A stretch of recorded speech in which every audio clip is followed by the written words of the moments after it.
Hello and welcome to some more Star Citizen news. There's a couple of events happening in Star Citizen at the moment, and there was a new hotfix for 3.24.1 that's just been released. It's currently Pirate Week. You want some cool skins for your ships with skulls and stuff on it? Now is the time to grab them. The Vulture, the M50, the Scorpius and the Mantis are all getting menacing new paint schemes that show anyone foolhardy enough to cross your path that you're not to be trifled with. All previous Pirate Week paints are back too, so deck out your vessel and get plundering. There are various pirate skinned starter packs and the Avenger Titan and the Cutlass Black. They make very tempting offers for new pilots. Some of the new skull paints that you can buy are pretty cool. The older ones are on offer as well. There is a ship sale with a load of different ships, 20 on the Pirate Sale one, and the Pirate Caterpillar and Pirate Gladius are available if you've unlocked them in Pirate Swarm. There's also War Bond upgrades for the Mantis,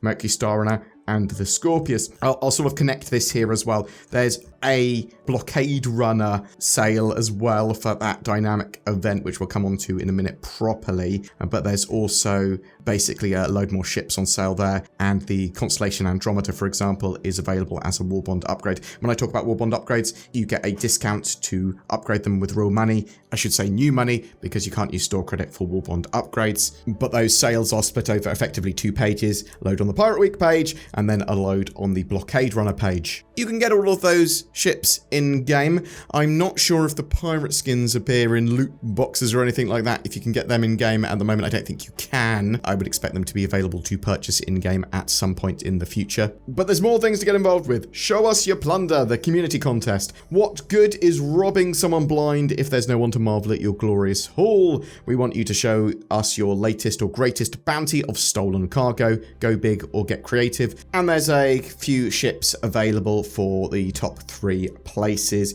The Scorpius, the Mantis and the M50, all with those new skull paints. Take on the Swarm! Fly their colours. Arena Commander pilots who complete the dreaded Pirate Swarm mode will earn the right to pledge for the pirate-themed Caterpillar and Gladius. Fly the colours of your dominated digital foes for all the verse to see. I actually quite like the Caterpillar and Gladius skins for that. They are pretty cool. Hopefully we'll be able to get them, as I said earlier, in-game entirely in the future without having to spend any real money there.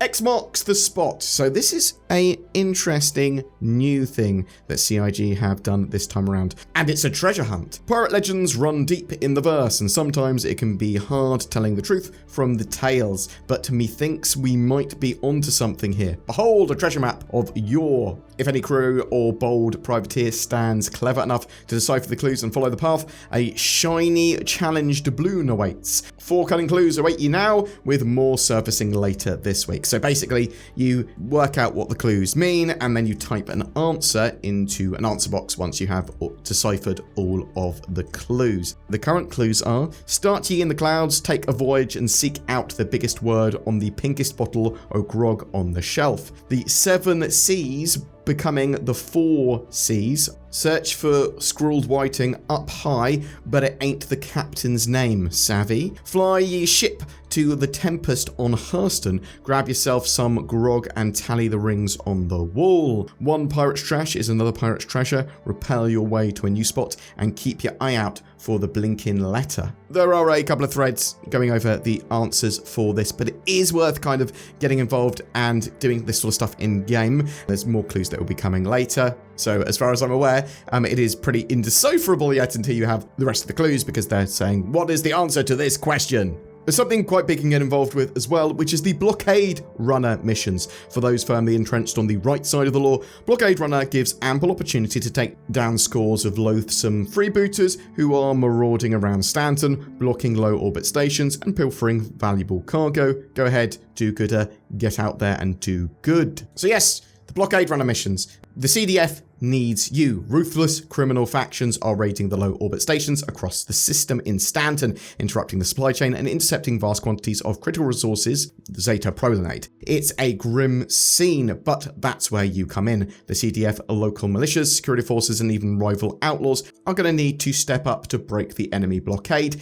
take these stations back and secure any stolen resources. Oh, and the cherry on top, Zeta Prolinade deteriorates at a rapid rate, adding a race against the clock to an already tense situation. Your skills behind the stick are going to be put to the test, but we know you're up for it. The system is counting on you. So until the 30th of September, players will get the chance to join the CDF in attempting to break the outlaw blockades and liberate low orbit stations across the system. Alternatively, if you're not too fond of the so-called authorities, you'll have a chance to pocket some credits through less lawful means. You can grab the priority mission in the contracts section of your Moby-Glass. Now, there's basically a couple of things going on here. The CDF alert, a hostile fleet of ships equipped with quantum jammers have created a blockade around low orbit stations, destroyed defensive turrets, and stolen a large quantity of Zeta Prolanade. In response, the CDF has received authorization to activate its volunteer force while local security forces are investigating the incursion. They've tracked the stolen goods to several locations, so CDF volunteers are tasked with heading to these locations, recovering the stolen Zeta Prolanade, and transferring it back to the station before the material completely degrades and is no longer viable. You're going to potentially want to disable enemy ships rather than entirely blow them up, because if you blow them up, then most of the Zeta Prolanade is going to be exploded with it. But there's obviously a level of boarding, grabbing the cargo, putting it on your ship, and then going back and delivering it. Out of the frying pan, though, hostiles have created a blockade, and they will attempt to recover the Zeta Prolanade and put down the CDF's initiative. Time is of the essence. Fight your way through the blockade and return that Zeta Prolanade before the material completely degrades. It is genuinely a really cool mission, which distills a load of the cool bits of Xenothreat and tries to make it quicker, more actiony, I suppose, as well as happening all over the system, because this can happen pretty much at any of the low orbit stations around Stanton. And then you've got the little pockets of where the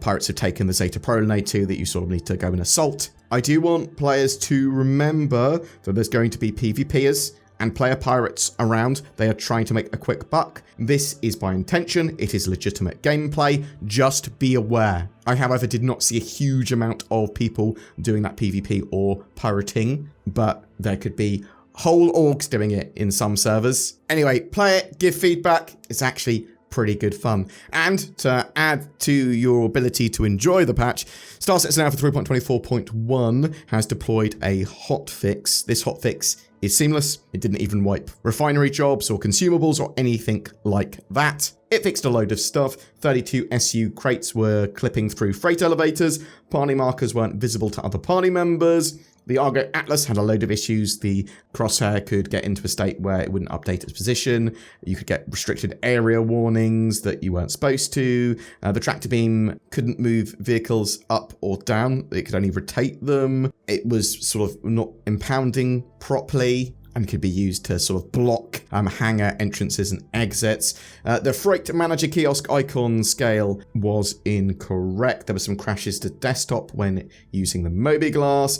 They fixed issues with some mission markers not appearing. There were some sort of weird ways that you could spawn and store ships instantly. There was problems with not being able to store a ship properly, or if a player was on it, it wouldn't remove them when you tried to store it. They also fixed 2 server crashes and a server deadlock. The patch is really good. It is not perfect. CIG have yet to fix some of the problems with elevators at outposts, for example, which is really frustrating if you want to do missions there. And there are various other cargo issues and lots of other little bugs, lots of edge cases. But overall, Alpha 3.24.1 is in a very good state.